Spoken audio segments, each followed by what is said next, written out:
अस्सलाम वालेकुम dear viewers, मैं हूं Waheed Wazir. Welcome to my YouTube channel. तो इस वीडियो में हम डिस्कस करने वाले हैं थ्योरी एंड लॉ और प्रिंसिपल।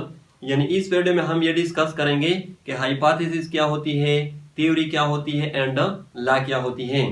तो आप लोगों को ये मालूम होगा कि साइंटिस्ट बायोलॉजिकल प्रॉब्लम को सॉल्व करने के लिए बायोलॉजिकल मेथड को यूज करती हैं।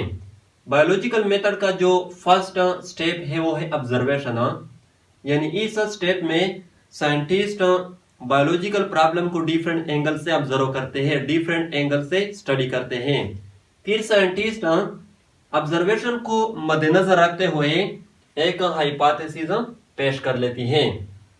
यहाँ पर ये नोट कर ले, हाइपोथेसिस गलत भी हो सकती है और सही भी हो सकती है। तो साइंटिस्ट हाइपोथेसिस को एक्सपेरिमेंटली चेक करते हैं। अगर हाइपोथेसिस एक्सपेरिमेंटली गलत साबित हो गई फिर इसको रिजेक्ट किया जाता है और साइंटिस्ट दूसरी हाइपोथेसिस बनाने में लग जाते हैं। और अगर हाइपोथेसिस एक्सपेरिमेंटली सही साबित हो गई फिर इसको थ्योरी का नाम दिया जाता है।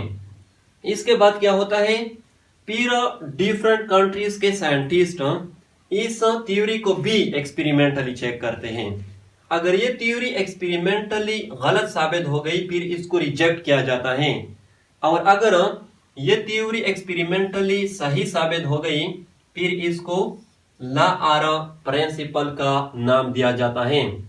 और कोई थ्योरी जब एक बार लॉ और प्रिंसिपल बन जाए फिर वो वर्ल्ड वाइड एक्सेप्टेबल हो जाता है, उसको फिर कोई रिजेक्ट नहीं कर सकता।